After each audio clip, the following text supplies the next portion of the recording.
Hello and welcome again to another episode of One Starfish, where our mission is to help change the world one person or one starfish at a time. As always, make sure to rate, review, subscribe, share. This is how we get the word out about what we do. I'm excited for our guest today. Laura and I just met. She is a mystic neuroscientist, which we'll get into that. That's pretty cool. She just wrote a book called, or co-authored a book called Unstuck Yourself, Thrive Beyond Burnout, and Discover Your True Purpose, which sounds like a great book. I was like, oh, we need a Kindle version of that. And yeah, we're going to get into all this stuff. So thanks for being on the show, Laura. Oh my gosh, Angela, thank you. I'm so excited to be here, and I have absolutely loved listening to the podcast. So I'm really excited to dive in. So thanks for listening. I love that. Awesome. Well, yes, let's get into things. We talked before, so I want to get into this right away.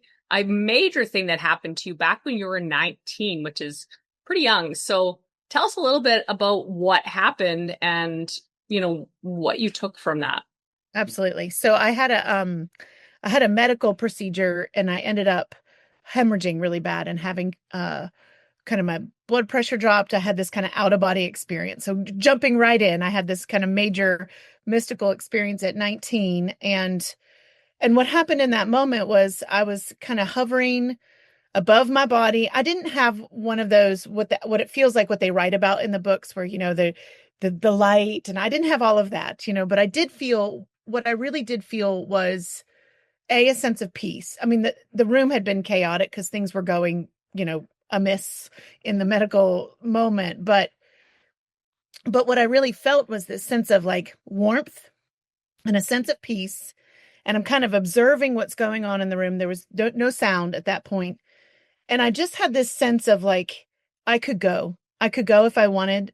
I could let go and just keep going to whatever was next, the beyond. I don't know what that is still, but I also felt like I was being given a choice to go back. And up until that point in my life, I had kind of been what I like to say, the holy hot mess. I'm that experience in high school, like it was like undiagnosed ADD, childhood trauma, just kind of a real hot mess. And this was one of these moments where it was like, okay, you're going back. I knew I made the decision to go back. Somehow I just knew I was making that decision to go back. But I also knew I was going back like with a whole new understanding of what it meant to be me. And I just knew, I knew I was being given a divine kind of code of like, you're here for a purpose. You're not done. There's something you're meant to do, and you need to do it. You need to find it. Now, after that, I did get back in my body. I woke up, everything was fine, by the way. I'm here, so everything was fine. And I had a very long and winding road of figuring that out afterwards. Cause 19, my whole prefrontal cortex isn't even fully developed, and it's taking in this whole mystical experience, but it really did set my life. I kind of say it was that split of a timeline. Really. I was on one timeline, and then I had this moment, and then I was totally geared for a different life. And I'm really grateful. Wow. So what do you think, or do you think, was there anything that got you to that? I mean, obviously it's a lot of health issues coming into that. Was that a sudden thing, or was that something you had kind of going on since childhood, and then it like escalated to this certain point?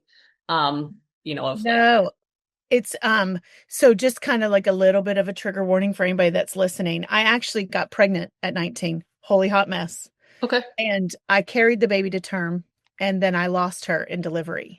And so it was a huge, I mean, I know now, I knew even in that moment, again, very mystical. I knew that she was being given to me as a gift of like an angel that was going to be on my team with me, for the rest of my life. I had decided at the time I support all different ways in which women need to deal with pregnancy. And for me at that time, I had some righteousness in my life, and I was like, I'm going to give this baby up for adoption. And so I was going through the adoption process. I was living with my grandmother, and oh, that's going to make me tender. There was this moment where I'm emotional, so keep talking. So I'm start crying. There was this moment in that, the whole time I had been geared to like give this baby to this family. And 2 days before she was born, I went in for my last ultrasound. I was at 40 weeks and there was no heartbeat. She had gotten tangled in her umbilical cord.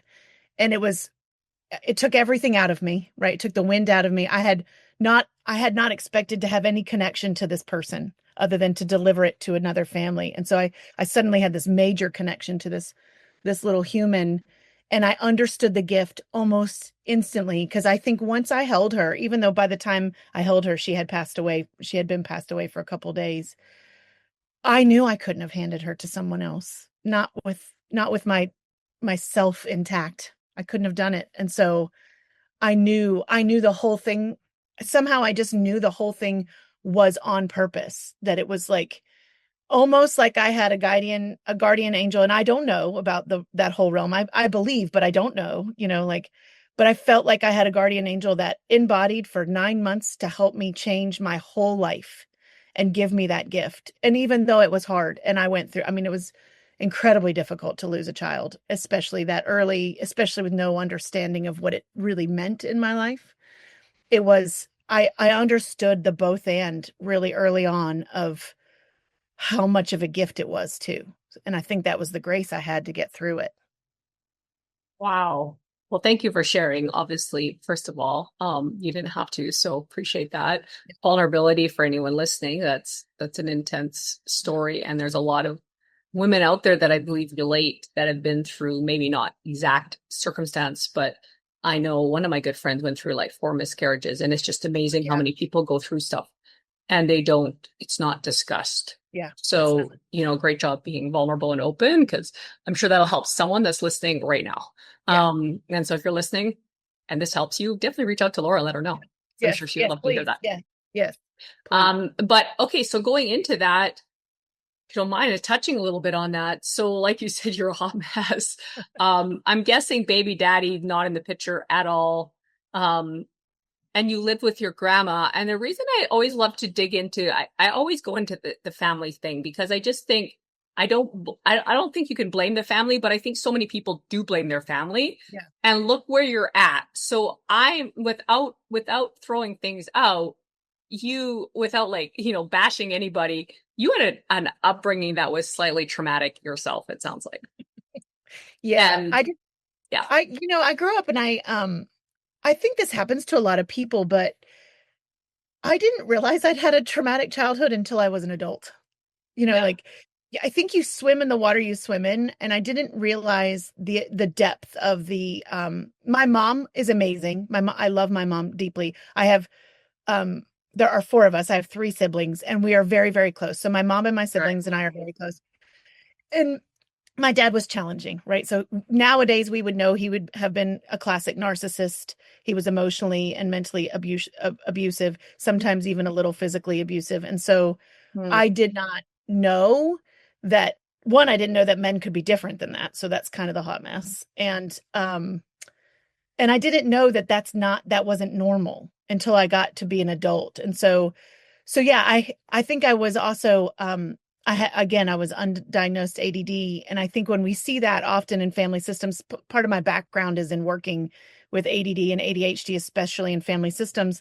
And I think what we don't always understand is that person is usually acting out the energy of the entire experience, and so it's like they can't regulate it. And so it's showing on the outside. And it's showing as disruptive behaviors that no one really wants, but they don't understand that it's not just the child's fault. It's the energy of the whole family. And I think we put a lot of focus on the one that's doing it wrong. I mean, I think my whole family would have called me the black sheep. Like, it's a very logical, very scientific family. Even now, like me.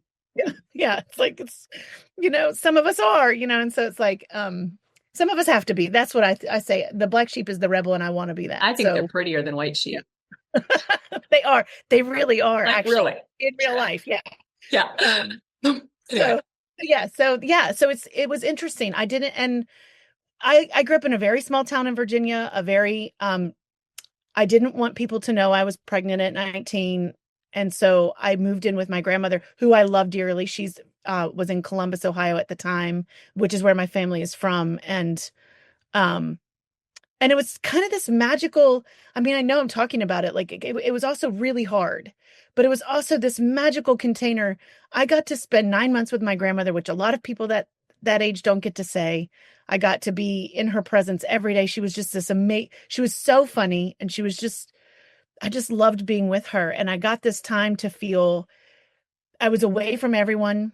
I got to, I mean, which was hard in a lot of ways, but it also was this deep time of self understanding, and I think at that age, very few of us actually get time to get to know who we think we want to be Yeah. because we're rushing through. Definitely not Yeah. at that age. Right. Definitely not. And I mean, I was already, even before obviously the end of the pregnancy, I was already starting to see just from being in my own container that I was living out a life that wasn't me, that I didn't want to be that person. I didn't want to live that way. I didn't want that boyfriend, like I didn't want this. And it took me a while after the loss and kind of getting my feet back under me, but I had set the stage in that time. It was a transformational time. I got to literally live through that. I think we just don't get that. We just don't slow down like that. And so it was also a deep gift.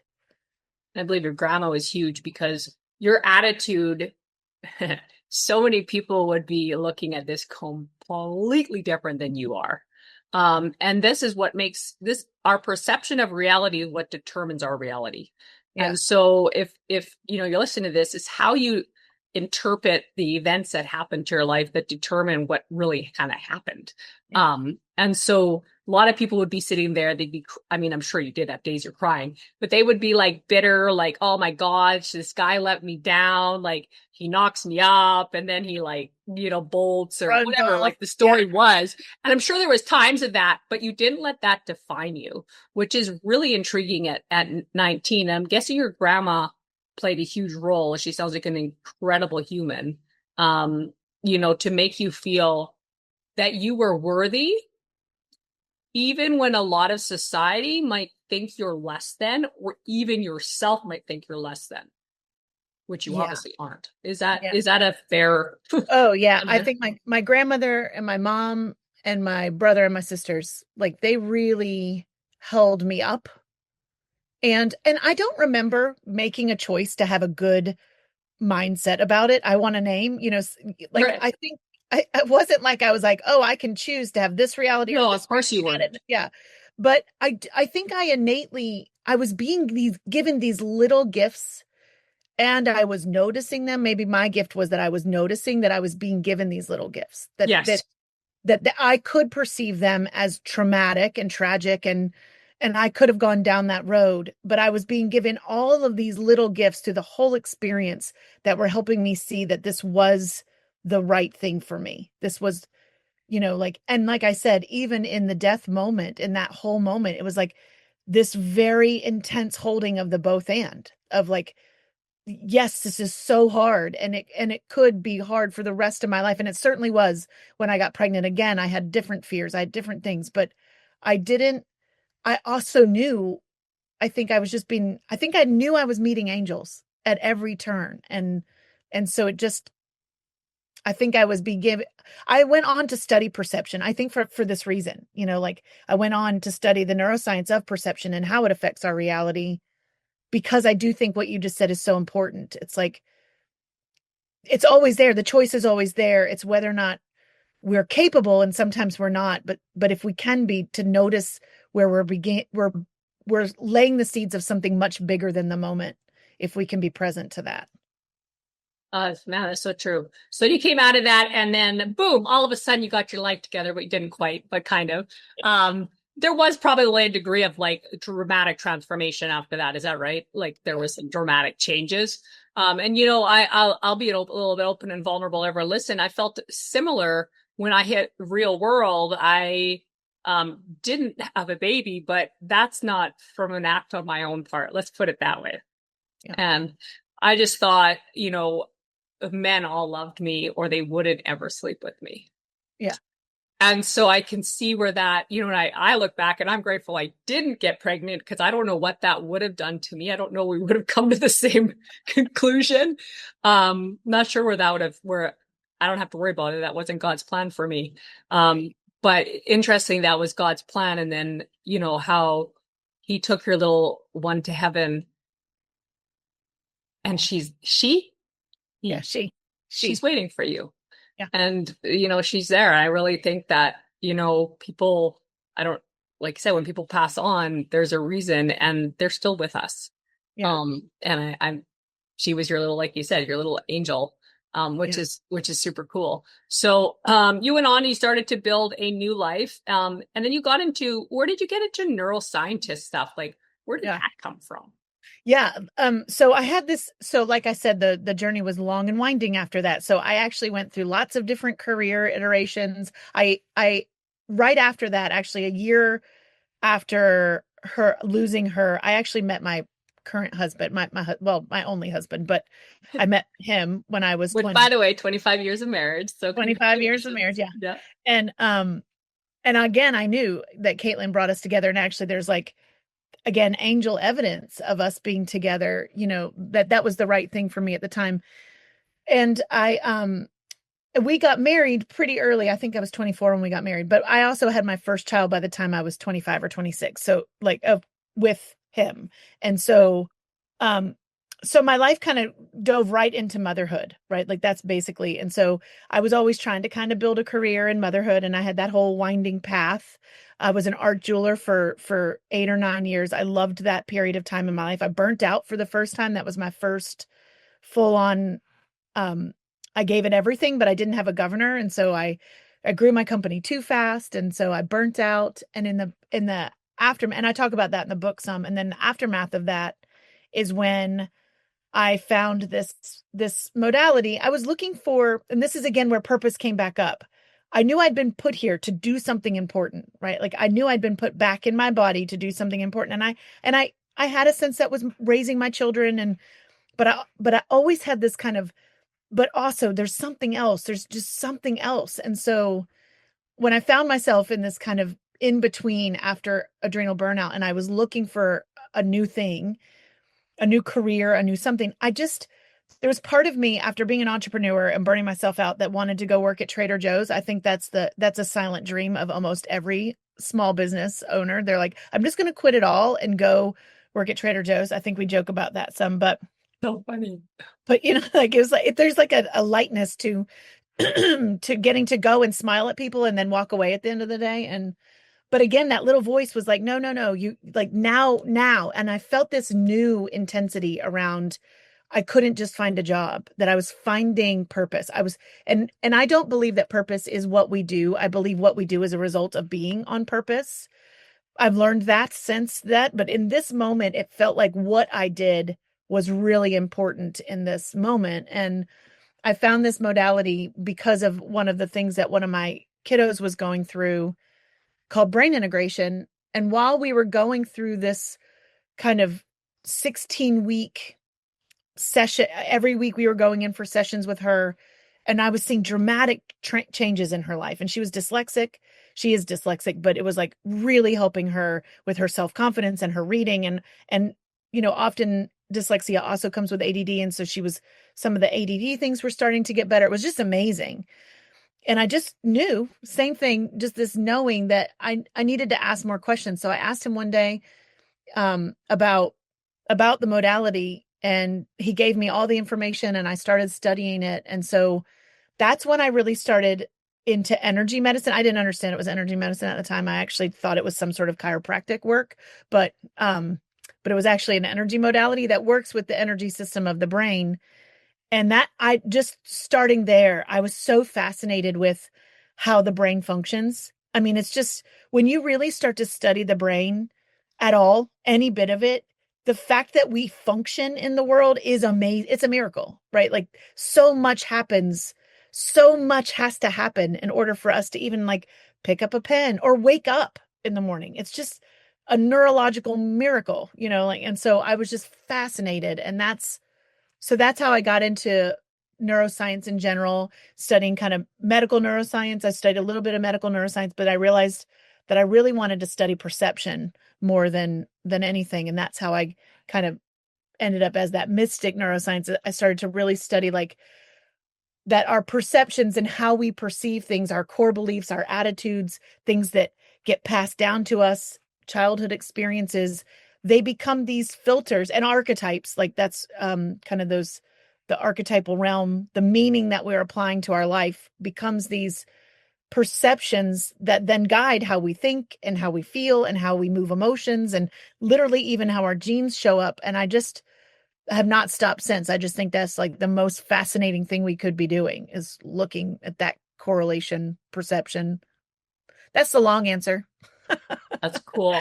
And then some things shifted in 2020, you said, when the world, whatever you want to call it, happened.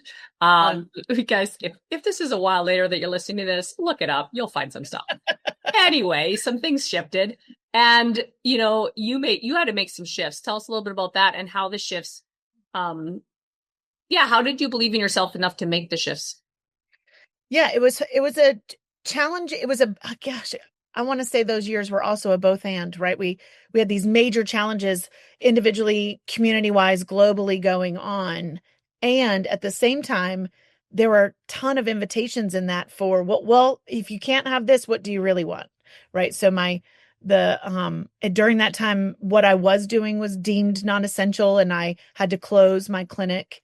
And I had a handful of clients that I had been working with, and we were kind of already using all of those tools I just talked about to help them change their lives, that they were already kind of in pivot moments. And one of them was going through a divorce at I think she was 56 when he left her. And so she, kind of a major midlife shift, and she was trying to figure out her footing. And another one was actually several people at the time who were also deemed non-essential. And there was this career pivot that they weren't expecting. And so, I found myself doing some, what I would now understand as transformational coaching, kind of helping people through disruption into okay, but what do you want to build? And I was doing it simultaneously. I've always said that I'm a coach that's only one page ahead of you. I'm always in the pit with you, but I might have just figured it out yesterday, but I'm sharing what I know, so it's so I was kind of in it myself. And so, and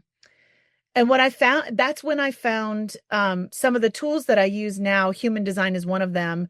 And for your audience, if you don't know what human design is, definitely check out the book. We talk about it. We give more information, but ultimately it's an archetypal system. Like any personality quiz reaches that archetype level and how the archetypes play out. And I found it to be this missing piece of how it all comes together. It was like a roadmap to exactly how someone is here to be in the world, their purpose, which is again, who they're here to be, and then why they're here to be that, and then what they do. And it was more than that, though. It wasn't just an archetypal system that was let me tell you more about you. It was more this system that said, let me tell you more about you so that you can understand who you're supposed to be and how you're meant to serve in the world. And that kicked back to that 19-year-old that knew that I was here on purpose and there was something I was here to serve and do in a bigger way. And so it really hit home for me. And I added that tool and pivoted to doing transformational coaching.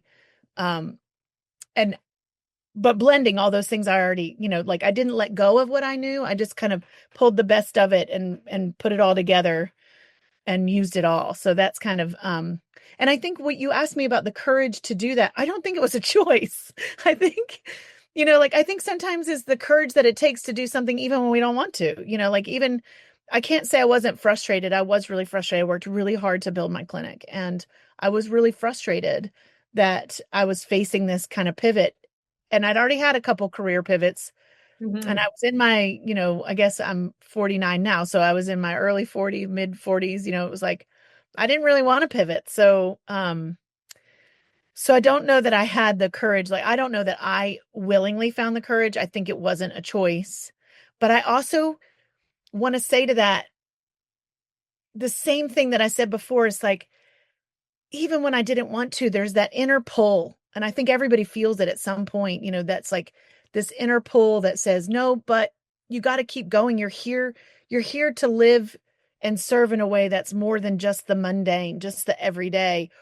Even if it is only doing the things of your everyday, you're meant to do that with your fullest expression of self. And so whatever it is you're doing, it doesn't have to be some mystical neuroscience, job. It's I knew that there was a pull. There's just that pull to keep going. I guess I've always had that pull to keep going. That's probably what I got from Caitlin, was just this until I get taken off this earth, I have a pull to keep going and figuring out how I'm supposed to serve. And that's, I think, how I got there. That's cool. And through all these transitions, um, sounds like your husband's pretty supportive and probably supported you, I'm guessing. Did you ever go through phases where people question what you were doing? Oh yeah. Oh yes. And how did you handle it? Yeah, you're right. That's the real. Um, I mean, definitely entrepreneur when you're a solopreneur, which is like someone who is an entrepreneur, but you're the only one in your company, um, or even in small business entrepreneurship, there's the both end of people like kind of being jealous that you're doing the big thing, but also kind of want to like they want to judge you while you're doing it. So I think that that's true, and also I'm someone who's made several pivots, and I think people that change a lot feel unsafe to people that like stability, period. Like they are like, whoa, you make a lot of changes, so but I was really fortunate to have, again, my same family, siblings, very supportive always. And my husband and I have been through a ton. We've been through ups and downs. He and I actually lost a baby 10 years to the day later after Caitlin. So it's like, we didn't have it easy. We had a lot of ups and downs, and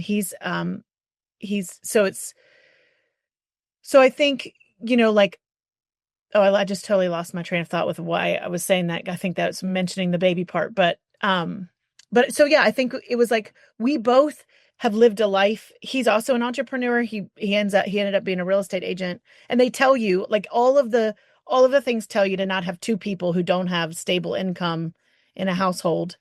And we didn't, but we financed our way, we credit carded our way, we borrowed money our way. Pat's parents have been incredibly supportive, financially and otherwise with some of that, over the helping with the children, helping with us when we really hit hard moments. And, Pat and I have been through the ringer. I've moved out of the house and moved back in. And, I think sometimes that's what it takes for a long-term relationship, especially in the environment that we've had in this lifetime. COVID almost took us out, because there's just that moment in history was tough. But I think ultimately we just we kept waking up and putting one foot in front of the other and saying, okay, what's mine to do today? Like, so yeah, I don't know if I answered your question. I think I might've gone all the way around it, but no, just how to deal with the people. You just kind of just said you kind of did your own, you just did it. just do it. Yeah. And just understanding that people are at wherever they're at. And, yeah. And also, that you built your own journey where you said like you left house and came back, which for some people that would be like, but even that's kind of cool. Like you just built your own journey and followed your own path to where it's going, which we don't always know where it's going. It keeps changing. Right. So we're following it as we go. So if you were talking to someone really briefly, let's get into this. If you were talking to someone, what are some questions you would ask, or where would you go to start to dig into mystic neuroscience? Yeah. I think what you're digging into when you get into mystic neuroscience is two things. First, I think on a very practical level, you're talking about stabilizing a nervous system, right? Like, and right now in the climate of the world and the things, I think one of the things that we're learning as humanity is that it's a really important time for us to learn to self-regulate. And when I say self, I mean capital S self, right? So it's like we are being called, I think, as a community, as humanity, as a community, to remember that we are, I like to say we're a spiritual being having a human experience, and that you're way more than the physical experience that you're having, and so I think that we're being asked to learn what that means for us. We're even neurologically wired for that. The same system at the brainstem level that sends us out to seek food and is a motivator pathway literally becomes the reward and pleasure pathway in the limbic system. But at its higher cortical level, it's the drive to seek deeper meaning. It's the curiosity that says, but why and who am I? And I think when we add that who am I statement to everything else in our lives, we start to stabilize the nervous system when we know, oh, I'm so much more than just this physical experience that I'm having. And so I think that it starts with, we can't regulate our nervous system fully without knowing something like that. There's a place that we can go that is safe all the time, that isn't even if we're being reactive on the outside with different parts, there's a way that we can bring that in and anchor it in the heart space. And whatever words people want to use for that, I say I don't care what words you use. That does not matter to me. It's more that you understand that you're part of something so much bigger than this physical realm, and that when you bring that in to the conversation for yourself, what we know, even neurologically, is that it's the neurotransmitters of that stabilize the seeking. And so if we get stuck in a life that looks really physical, if we get stuck in a life where it's like every day I'm just here to do my to-do list or try and get that email out or get that next promotion or, get to soccer. I mean, sometimes that's all we can do, but it uses dopamine and it keeps us kind of externally chasing the next thing. But when we go inward and we know that there's a capital S self, there's a higher self that's here, it stabilizes all of that. And it actually stabilizes it with serotonin and oxytocin. And we feel we're not chasing just the hit of appreciation, but we're feeling deeply satisfied. And so I think that's kind of the both and answer to the mystical neuroscience. It's like, you can't have neuroscience without understanding that there's a mystical realm that's way beyond our understanding. It's so much more than who we are. But it is the key to staying regulated no matter what your experience is. It helps give you that perception that we were talking about. It helps you look through the right filters and not necessarily the old filters. Well, that's so good. Guys, as always, if you have any questions, reach out to Laura. We'll have all of her links and all the information in the show notes. So definitely check out her book too. In wrapping up, I always have 3 final questions, and then anything we didn't touch on that you think would be really impactful for listeners. Went through a lot today. It's pretty powerful. First question is, if someone's looking for their purpose, what's one sentence you would say that could help them find it? Oh God, that's such a great question. If you're looking for your purpose, the first thing I would say is it's not outside of you. You've got to go inward. That's where your real purpose lives. It's who you're meant to be. And so then, shameless plug for human design, because that's a tool to get there really quickly. Okay, cool. I love that. Second one is, what's a favorite quote and why? Oh, Mary Oliver's quote that I believe in mischief. I believe in kindness, also in mischief, also in singing, especially when singing is not prescribed. That's my favorite quote. I like it. Very random. Third one, what's one word or sentence you want on your gravestone? Here lies Laura, the most curious being. Cool. I feel like it's like, yeah. I love it. So you're running someone in the coffee shop. They've listened to this. They've learned a lot. They're checking out the human design. They've already checked it out or whatever. What's something though we didn't touch on that you think would be really impactful for our listeners? Yeah, I think with just naming that human design is a very complicated system. And at first it can feel like you need to know everything to know anything. And that's not true. And so if they have more questions, they can always reach out, there's a way that can be more practical and less intellectual. And I think that's important. Okay. So reach out on that one. So reach out. Yeah. Guys, make sure to share this. This is a powerful story. Really appreciate the vulnerability. And guys, if we can go share this, if we can help one person or one starfish at a time together, we can help change the world. Thanks for being on, Laura. Thank you so much for having me.